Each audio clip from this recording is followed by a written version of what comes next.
আর পরের দিন যখন তুমি জিজ্ঞেস করবে বলে দেবে, ও কাল রাত্রি না আমি একটু ব্যস্ত হয়ে গেছিলাম, না না শরীর খারাপ ছিল, জানো তো তাড়াতাড়ি ঘুমিয়ে গেছিলাম। এটা কলিযুগ বাছা। তুমি তার ভালো চাইছো, ও তোমার ভালো চাইবে না। সব থেকে বড় কষ্ট সেই দেবে যাকে তুমি সবচেয়ে বেশি ভালোবাসো।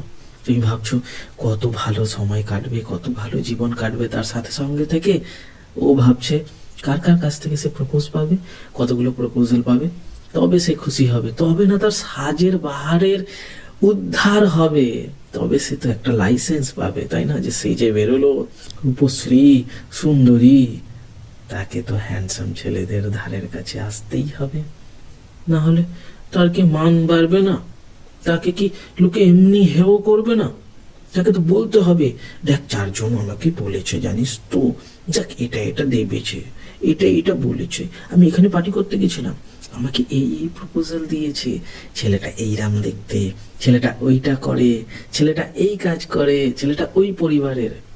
এইগুলো নিয়েই তো কালকের দিন আর রাত্রি। আর তুমি তার আশায় এই ঘাটে ওই ঘাটে, এই ধারে ওই ধারে, এই রাস্তায় ওই চৌমাথায় ওই তে মাথায়, বাইক সাইকেল যেখানে যেখানে পারছো, শুধু এই রাত্রি কাটতে না কাটতে